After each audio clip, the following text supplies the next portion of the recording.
tell me that I'm never. Halo semua, salam sejahtera Malaysia.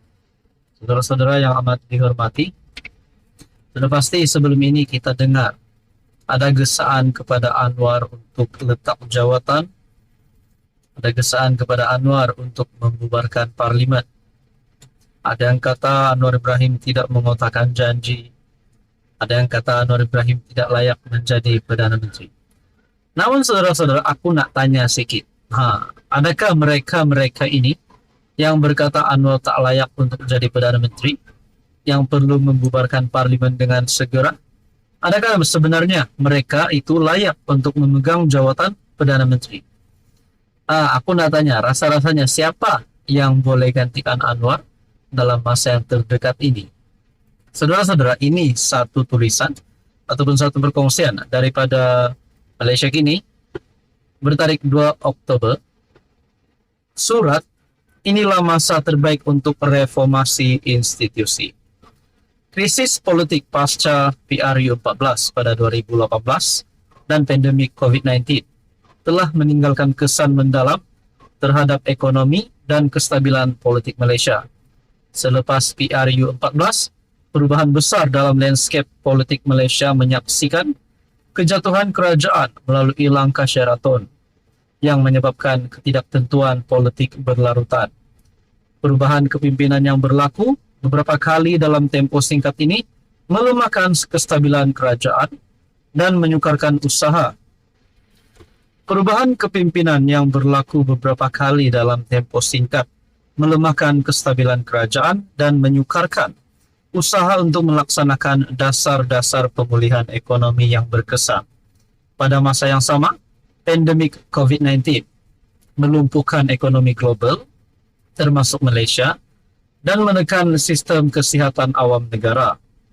Ketidakstabilan politik yang wujud sepanjang pandemik menjadikan usaha pemulihan lebih sukar, menyebabkan rakyat hilang keyakinan terhadap integriti institusi kerajaan. Namun, selepas pilihan raya dan penubuhan kerajaan perpaduan, kita kena berada dalam tempo kestabilan politik yang amat diperlukan. Kemenangan kerajaan perpaduan, khususnya PHBN, dalam beberapa siri PRK baru-baru ini, membuktikan bahawa iklim politik semakin kukuh. Majoriti besar yang dimiliki oleh kerajaan dalam parlimen menyediakan asas yang kuat untuk melaksanakan reformasi yang telah lama tertangguh. Kini adalah masa terbaik untuk merealisasikan reformasi institusi demi memastikan kemakmuran dan pertumbuhan negara yang berterusan. Kerajaan Perpaduan Malaysia telah membuktikan kestabilan luar biasa sejak penubuhannya. Dalam tempo ini, ekonomi mula pulih dengan pelbagai inisiatif baru seperti Pelan Peralihan Tenaga Negara, Pelan Perindustrian Nasional yang dirancang untuk meningkatkan daya saing Malaysia. Di samping itu, rasionalisasi subsidi minyak, elektrik dan air juga dilakukan bagi mengurangkan beban fiskal dan memastikan kelestarian ekonomi dalam jangka panjang. Untuk memastikan kejayaan berterusan, reformasi institusi adalah kritikal. Langkah-langkah berikut adalah cadangan konkret yang perlu dilaksanakan untuk memastikan ketelusan, kebertanggungjawaban dan pemberkasaan institusi. Pengisytiharan aset tahunan oleh PM dan Menteri Kabinet.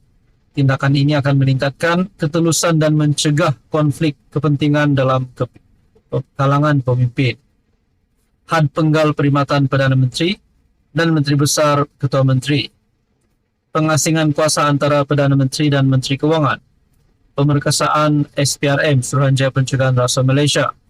SPRM harus bebas sepenuhnya daripada kawalan eksekutif. Pengukuhan peranan parlimen. Parlimen harus diperkasakan sebagai badan penggubal undang-undang yang berfungsi secara efektif.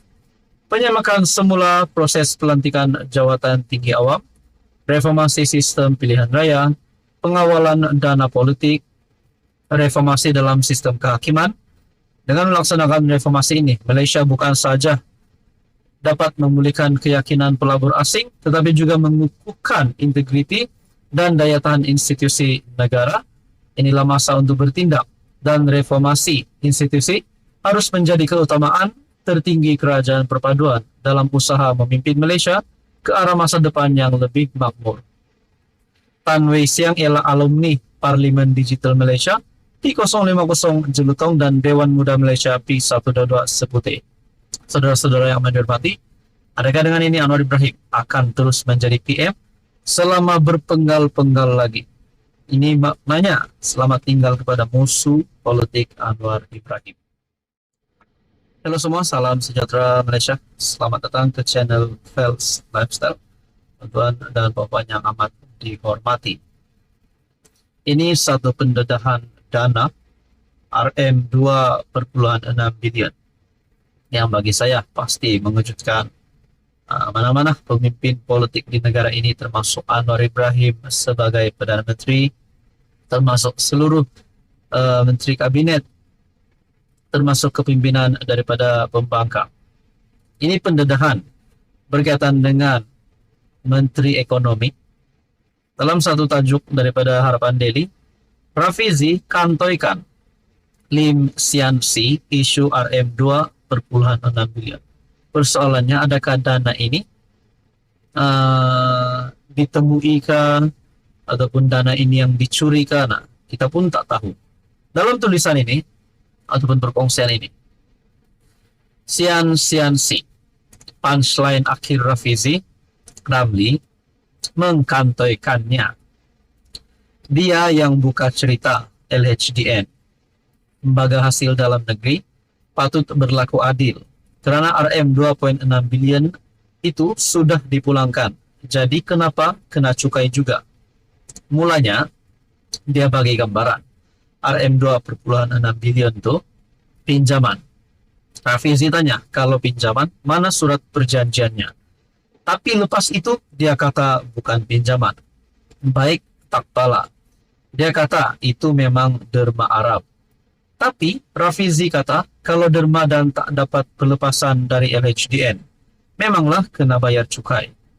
Kalau derma tidak perlu cukai, Annie, Tom, Dick, Harry main transfer juta-juta ke kawan-kawanlah sebagai derma, seronoklah masing-masing.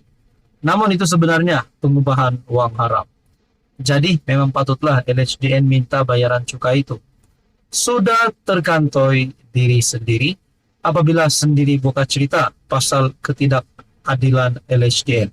Sian Si. Itu adalah perkongsian daripada Harapan Daily. Adakah dengan ini apa yang dinyatakan oleh Menteri Ekonomi, yaitu Rafizi Ramli, ini adalah sesuatu perkara yang pasti mengejutkan kepimpinan politik kerajaan perpaduan dan juga kepimpinan politik pembangkang, di mana Rafizi Ramli sebagai kepimpinan tertinggi PH ataupun PKR mengkantoikan Lim Sian Si, dan berkaitan dengan dana ini bukan dana yang sedikit. Menurut tulisan ini, dia yang buka cerita LHDN patut berlaku adil. RM 2,6 bilion itu sudah dipulangkan. Jadi kenapa kena cukai? Mulanya dia bagi gambaran RM 2,6 bilion itu pinjaman. Rafizi tanya kalau pinjaman mana surat perjanjiannya. Dan paling mengejutkan adalah, menurut tulisan ini berkata itu sebenarnya adalah pengubahan wang haram. Ini pasti satu pendedahan daripada Rafizi yang mengejutkan ramai.